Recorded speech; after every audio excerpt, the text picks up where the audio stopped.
with dishes like spaghetti, lasagna and ravioli being found across the globe. But more importantly, the rich variety of regional cooking is alive and well, preserving some of this country's culinary history. Today, we will be exploring the flavours of Tuscany. Considered the birthplace of the Italian Renaissance, Tuscan cuisine is quite unique and even differs between the provinces. Tuscany is all about food and wine. It's all about the fresh produce, which they'll have homegrown or they'll get it from the markets, and then they're going to cook it, and they're going to cook it very slowly, and they're going to enjoy it with their family and their friends. They have lots of local vegetables and lots of pork and wild boar, which they make into small goods, and then they will share.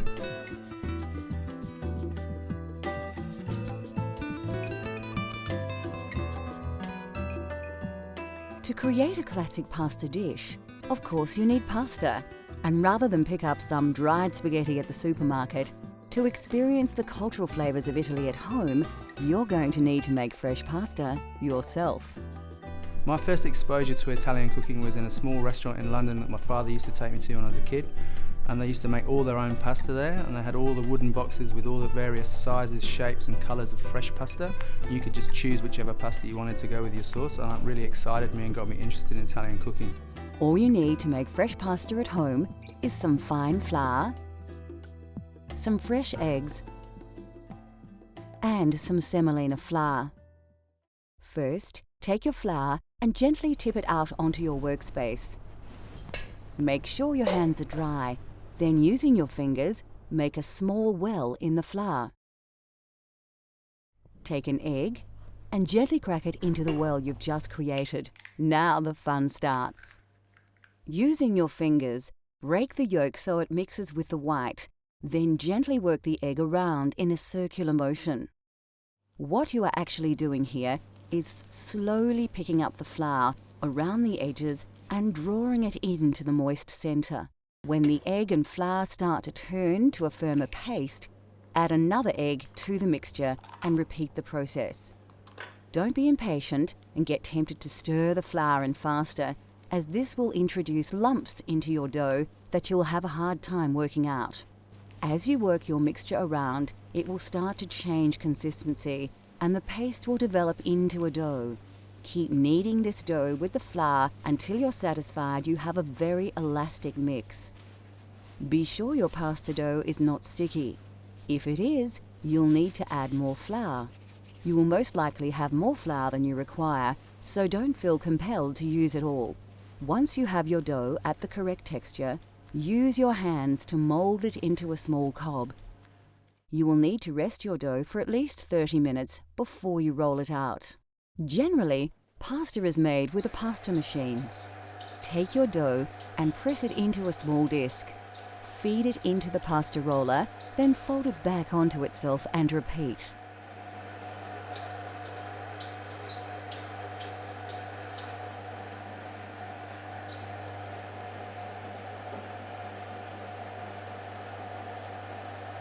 Keep rolling the pasta dough out until you have a long, thin sheet of pasta ready for cutting. Now, add your chosen pasta cutter to the pasta machine. Lightly dust your rolled dough with a little semolina and carefully slice your pasta. Once cut, dust your fresh pasta with semolina and put it aside for later. We'll cook our fresh pasta in a fettuccine al funghi later in the show.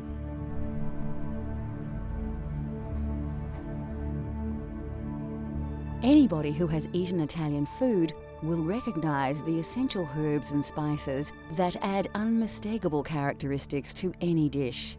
The most common herb in Italian cooking is basil. Crushed basil leaves combined with oil, garlic, and pine nuts create the famous pesto sauce. Basil is regarded as the perfect complement to the flavour of tomato sauce and works well with pasta. Another herb used widely in Italian cooking is oregano. Offering a complementary flavour to basil, it is also commonly used in tomato-based dishes. Of course, garlic features heavily in Italian cooking right across the country. Fennel seeds lend a distinctive aniseed flavour to roasted meat or fish. Rosemary makes a wonderful addition to roasted meats and vegetables. Often included in salads and dressings, sage is probably most famous as the key herb in saltimbocca. Italian parsley is recognisable by its distinct flat leaf. Parsley is used in many meat dishes, soups and stocks.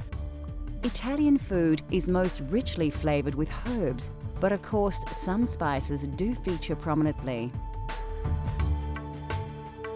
Coarse sea salt is used across the nation, although some regions, like Tuscany, use it very sparingly. Fresh dried black peppercorns, saffron and coriander feature prominently. Nutmeg is used in savoury dishes and desserts, and vanilla is a popular dessert spice. Ginger is rarely used in Italy, although it is very popular in the Apulia and Basilicata regions, showing just how diverse the cultural flavours of Italy are. Still to come on Cultural Flavours, Italy. We turn our freshly made pasta into a delicious mushroom taste sensation, and we discover the secret of making perfect, authentic Italian coffee. In Italy, wild mushrooms have always been a favourite part of the local cuisine. With mushrooms available everywhere, anybody can make this dish at home. You may even want to splash out on a famously expensive ingredient. The mushrooms have got a beautiful aroma, so they're able to put them in all sorts of dishes. They might cook it up as an omelette for the younger family, or pop it into another slow cooked meal so that it can be used in very many different ways. They'll actually even put them into some sort of cheese, especially the truffles, so that they can continue to have the truffles mature in their lovely cheese.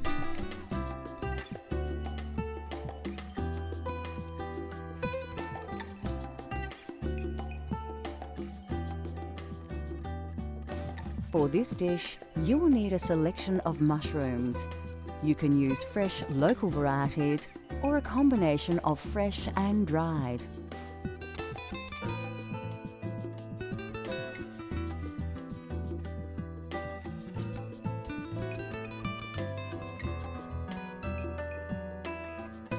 You will also need a dash of olive oil and some dry vermouth.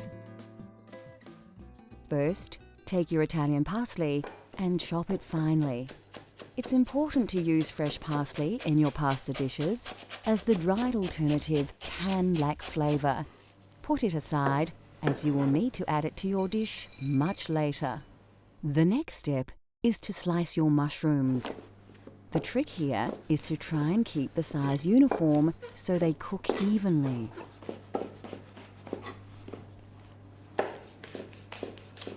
Remove your dried mushrooms from the water and squeeze off the excess moisture. Then chop them evenly. Keep the water, you will need it later. Take the stalk of celery and remove the leaves.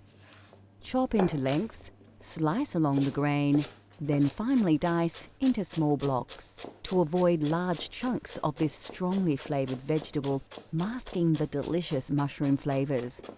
Next, chop your garlic and slice your red onion. Put the ingredients aside and heat up your pan. So, to prepare the sauce, we're going to start with a nice fry pan, a little bit of oil. We want the oil to get nice and hot, almost smoking. The first thing we're going to add is our mushrooms, so they get a nice bit of colour on them. Brings out all the nice flavours, so they don't go soggy. After the fresh mushrooms have braised a little, add the dried mushrooms, then the celery, onion and garlic, and a sprinkle of salt. Reduce the heat and cook it gently to bring out all the combined flavours. Add a dash of vermouth and some of the liquid stock you had the dried mushrooms in, and your Italian sauce will be taking shape. Next, add the butter and cook on a gentle heat with the juices. When the butter emulsifies, it will produce a nice rich sauce. Finally, add your chopped Italian parsley and stir it right through the sauce. Then set it aside to rest while you cook your pasta. Put your heavily salted water on the boil. Ensure that it is a strong, rolling boil before adding the fresh pasta you prepared earlier. Stir it around a little to prevent the pasta from sticking together. Fresh pasta won't take long to cook, about 3 to 5 minutes. Drain your pasta in a colander and put your sauce back on the heat. Make sure it is very shiny. You can add more stock or butter to get your sauce to the desired consistency. Add your drained pasta through the sauce in the pan and stir through. Make sure you have covered the pasta entirely with your mushroom sauce. Then you are ready to serve. Grate some Parmigiano Reggiano, commonly known as Parmesan cheese, over the dish. Just enough to give it some bite and some extra saltiness, but not so much it causes the dish to go gluggy. Finally, if you have them, shave some black truffle over the dish just before serving. Now, enjoy your authentic fettuccine al funghi.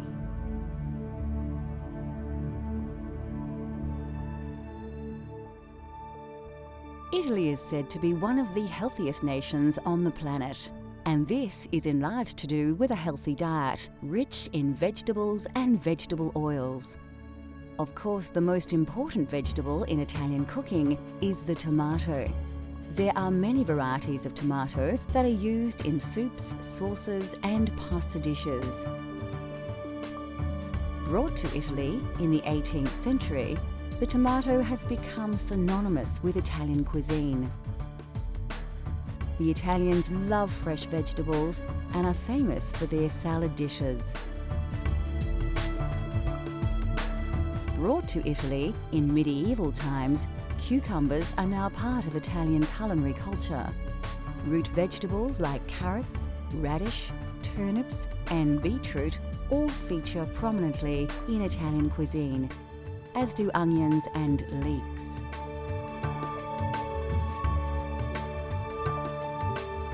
Cabbages, cauliflowers, spinach, and rhubarb are also part of the Italian diet. Squash and pumpkins are often used as an accompaniment. Bell peppers and potatoes also have become part of Italian food culture. Melons, like cantaloupes named after the town of the same name near Rome, are often presented as a dessert. Asparagus is a common ingredient in many Italian dishes. Mushrooms are highly regarded in Italian cuisine, especially in the provinces in and around Tuscany.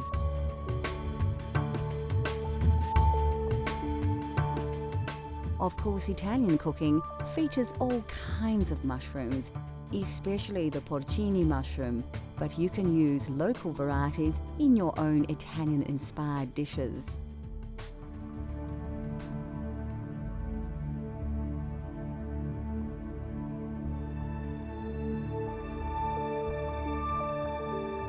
Coffee originated in the highlands of Ethiopia and quickly spread across the Islamic world during the Middle Ages. It was only introduced to Europe via Italy as late as the 16th century by Venetian merchants who had been trading with Muslims from the East.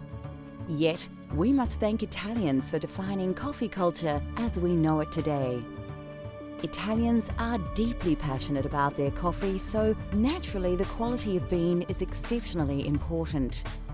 Coffee comes in 2 varieties, and Italians overwhelmingly prefer Arabica over the cheaper Robusta bean. Roasting beans changes their colour, taste, smell, and Italians enjoy a full roast bean, which are rich brown in colour and have a slightly oily surface. Italian baristas have created a wide range of ways in which to enjoy coffee. Cafe Espresso is brewed by forcing hot water under pressure through finely ground coffee. This process produces a highly concentrated shot of coffee, which actually forms the basis of many other drinks, such as a macchiato, which is simply a shot of espresso marked with a small drop of steamed milk.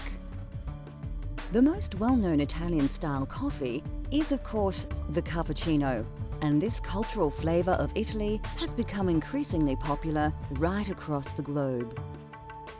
Caffè latte is usually drunk at breakfast time, made with a full glass of steamed milk and a shot of espresso. This wholesome drink provides the perfect start to the day for many Italians. Coffee is drunk in a variety of ways, but generally speaking, Italians only add milk earlier in the day. With the exception of breakfast, coffee is rarely served alone and is usually enjoyed after a meal. The drinks, the roasting styles, barista techniques and the popular social aspects of drinking coffee have all been heavily influenced by Italy's love of the coffee bean. Next on Cultural Flavours, Italy. We explore a famous Tuscan twice-baked biscuit and its accompaniment and discover how to serve this delicious Italian treat.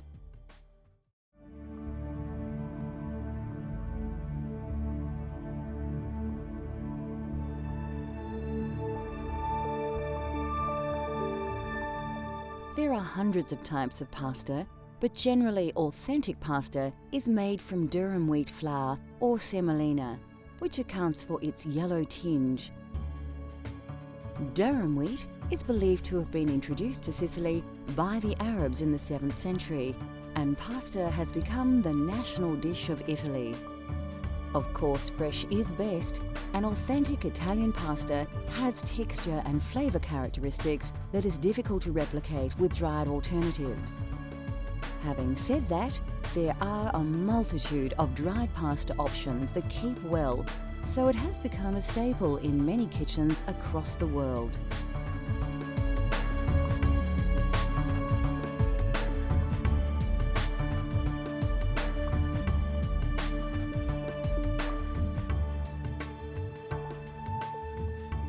Italy produces 25% of all the olives grown globally from hundreds of varieties of olive tree. Olives in the south of the country produce the majority of olive oil thanks to its climate. In the north, due to the frosts, olives must be harvested much earlier, so their yield is much lower.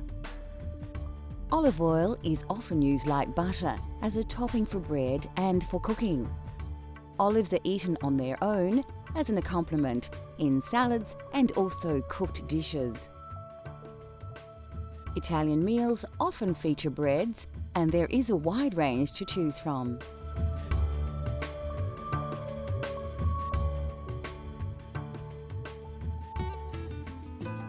Italian food is rich with tradition, and there are few foods more traditional than biscotti. Tuscany, they love their biscotti. So they'll go to the local market and they'll get their flour and their sugar and the nuts, whatever nuts mum wants to use that might be in season, and they'll go home and there it will be in the beautiful kitchen, and they'll start mixing the flour, the eggs, the butter, the nuts, and then they'll roll and then they'll bake. And then with the biscotti, they need to slice them again, and then they'll need to rebake, so it's the double baked biscuit. That process, of course, brings the family together because it takes quite a long time for them to be able to do that. And then more especially, those biscotti are shared with their family and their friends. And because they are so hot and so crisp, they'll be able to share them for the rest of the week.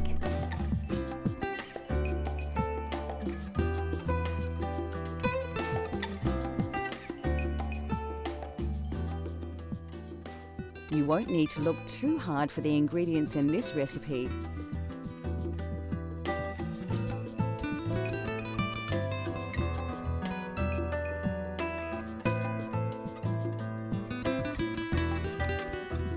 Place your butter in a bowl and add your caster sugar. Mix the ingredients with a spatula until you have a consistency like this. The technique here has more than a few similarities with pasta preparation. So, just like making pasta dough, add your first egg and mix it into the sugar and butter. Work the ingredients together to achieve a smooth paste. Do the same with all the eggs until you have a fairly liquid, smooth and even paste. The next step is to add your flour, but only a little, and mix it through. Just like the pasta, you don't want to add all the flour at once. This technique ensures you have a lump-free mixture. As you add the flour, it develops a more dough-like texture, but still a liquid. This is the time to add the other ingredients. Put your lemon zest and nuts in and give it a little stir. You'll soon realize that mixing with the spatula is no longer an option, and you will have to get your hands in. If your dough is still very sticky, add a little more flour until you can comfortably pick up the mixture without it falling and drooping from your hands. Take an oven tray and line with grease-proof paper. Place your biscotti dough, stretched out a little, on the tray, and now you are ready to place it in your 180 degrees Celsius preheated oven. Bake for about 25 minutes, or till firm. Remove the biscotti from the oven and allow to cool. When your loaf has reduced in temperature and feels firmer to the touch, you can place it on a cutting board and begin to slice into biscuits. Keep the slices thin and even. Lightly dust your papered oven tray with caster sugar and place the cut biscuits on the tray. Proceed to dust these with a little more caster sugar. Place back in the oven at 160 degrees Celsius for about 10 minutes. Your biscotti is now ready to serve, and there is no better way to enjoy biscotti than the traditional way. Although delicious on its own, biscotti is traditionally served with Vinsanto, or holy wine. You dip the biscotti into the Vinsanto and eat the biscuit, then dip again. Biscotti and Vinsanto are cultural flavour of Italy that you can enjoy at home. In a world where food is more often just consumed rather than savoured, Italian cooking has shown the way with simple, elegant dishes, uncomplicated flavours, and lightly seasoned sensations. Join us next time as we take you on another gastronomic journey so you can experience the tastes of the globe at home.